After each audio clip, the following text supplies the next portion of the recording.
In a very poignant song about the murders and the deaths of many young people on our city streets, Sweet Honey on the Rock sings these words.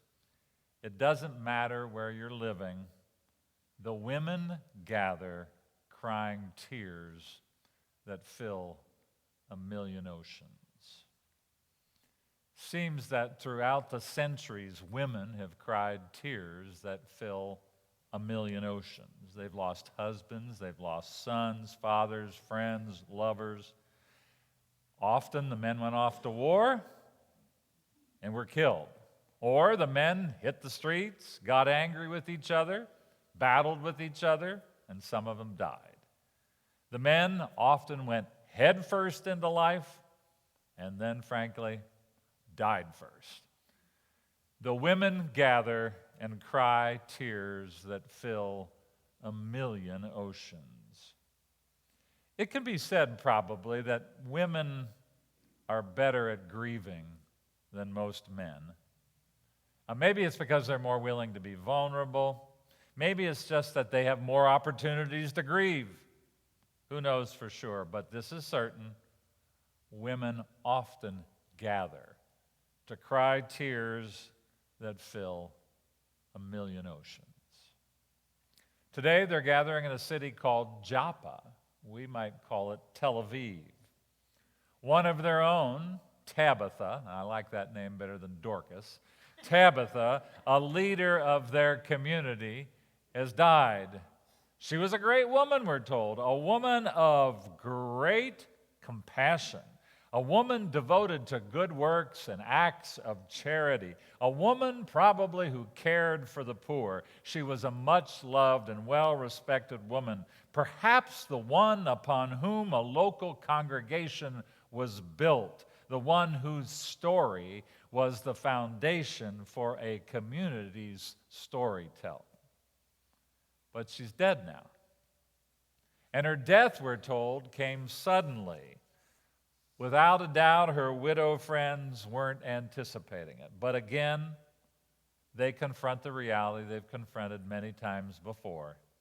Death has visited them again, and they seem to know the routine pretty well. They wash her body and they place it in a room upstairs, preparing themselves for what we probably would call some kind of visitation. But they don't want to do this visitation alone. You see, they are Christian Jews.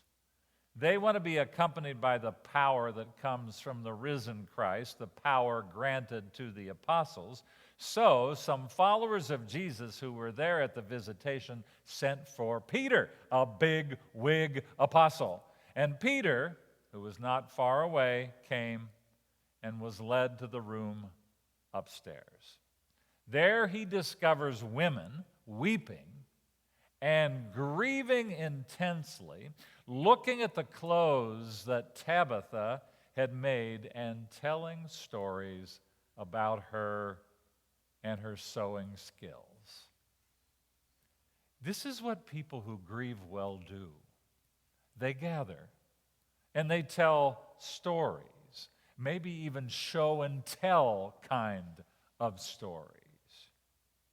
You know, there's a growing number of people in our time, and as a pastor I get to experience this, who do not want to gather together to say goodbye to someone who just died. They'll tell their relatives, we don't want anything about, I don't want you to have a service for me or anything like that. Just put me in the ground or just get rid of me somehow, There are a growing number of family members who say, I don't think we ought to do so. People are busy. And the pandemic, I have to tell you, has made this a more popular choice. And I think that's too bad. There is something powerful and something very healthy about telling stories about those who have died. And I can't tell you how many times I have met with families to plan a memorial service or a funeral only to hear someone say after we've spent some time reflecting, man, that was really good. It felt good to remember. It felt really good to tell stories. In some ways, and I often tell them that was holy work.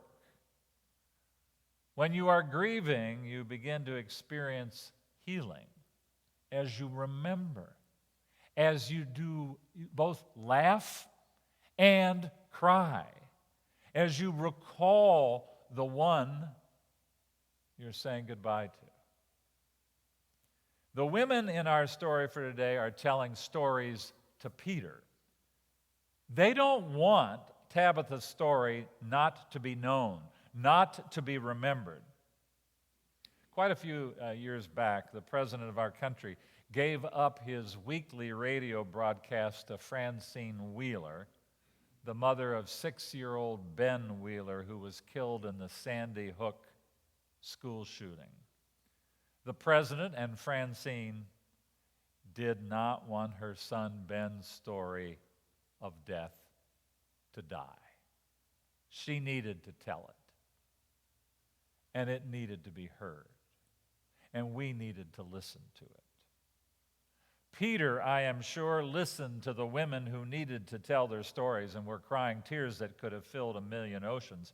But his task, his work, was not simply to listen to the stories.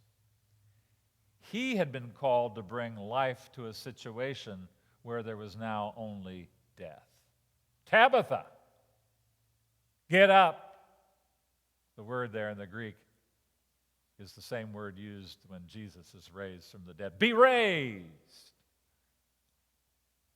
Opening her eyes, Tabitha saw Peter and got up. Then calling members of the community, they're called the saints in the text, and widows who had gathered to cry tears, Peter showed her to be alive to all of them. And now for sure, Tabitha's story is not going to be forgotten. You know, it strikes me that this story is such a manual for the task of the church, the work of the church, work that frequently shows up in the midst of grief. And these days, there are many opportunities for such work. This community in the last few years has had to gather to remember person after person after person. Many of them came to this service who had died. The whole nation of Ukraine right now is one grieving family. Grief, even if we tend to want to run from it, is modern life's constant companion. In many ways, grief is the contemporary church's mission field. The story about Tabitha gives us direction as to how we live out our mission. The first thing we do is what the women did. We tend to the body. That is to say, we admit the power of death in our lives.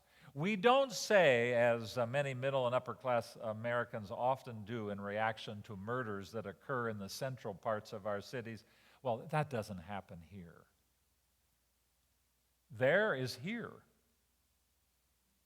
We may receive comfort in claiming that where we live isn't the Ukraine or Muskegon Heights. But let's be honest. The women who gather to cry a million tears anywhere are our sisters. The ones they are grieving over are our brothers and sisters. Death and the violence that sometimes accompanies it are a part of our common condition. We face them together. And we do so, by the way, by grieving with those who are grieving, adding our tears to those whose tears can fill a million oceans. Their pain becomes our pain. Their suffering becomes our suffering. Now, often in the church, especially in this country, this element of our calling is often downplayed.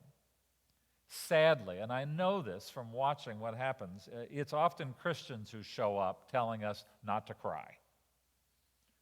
Christians who show up telling us to get over our grief, to receive solace in knowing that he's in a better place now, that heaven is why death shouldn't hurt so much, that everything happens for a reason. Don't be these folks. Gather with the women. Cry their tears. Share their grief. And as you share their grief, listen to their stories. And maybe you'll be able to tell your own. They may be very, very helpful, by the way, but mostly listen. Listening is a high calling for the church. Listen for the joy. Listen for the pain. And listen not only with your ears, listen with your eyes, and mostly with your hearts. If the story needs to be continued to be told, listen well enough so that you can retell it. Sometimes stories need to be repeated, especially if the grief could have been avoided. There are some tears that women and men shouldn't have to cry. Sometimes if we don't tell the story, others will have to go through the same pain that they did. The story of 6 million Jews being killed by a madman needs to be told over and over again. The story of Palestinian workers and farmers being oppressed and kept poor needs to be told. The stories of abused men and women need to be told. A part of our calling sometimes is to make sure that the story doesn't die. You know, that's also true for our big story, for the Jesus story. We need to keep telling his story, the story of one who was a victim of oppression perpetrated by violent people and violent systems. We need to tell the story of his mother's pierced, wounded hearts, of the tears that she added to the millions of oceans. We've got to keep telling this story, and not simply, by the way, because the story shows us what we human beings do to one another, what we do to love. I mean, that's part of the reason we need to tell the story. We need to keep telling it because in the depths of this story, we discover not only human brutality, but I would suggest to you we experience divine love. At the cross, hidden in the midst of human rejection, is the suffering love of God, a love that will not give up on this world, a love that will not allow violence or rejection to speak the final word, a love that shares in the world's deepest pain. We got to keep telling the Jesus story, even as we grieve. Now, I'm sure you noticed that grief is not really the major message of the Acts passage. The movement in the story is from death to life, from grieving to rejoicing. As we tend to the body, as we mourn and grieve, as we listen to the stories and tell the story of Jesus, the crucified one, we become surprised. Peter shows up and he says, Scott and Joel and Mary and Shar and Paula, get up. Death cannot hold you down. With Jesus, death gives way to life. Grief, while phenomenally real, isn't the end. Your being a victim isn't the end. What was done to you, what you have done to yourself and done to hosts of other people, isn't the final word. Life, not death, in the end, wins.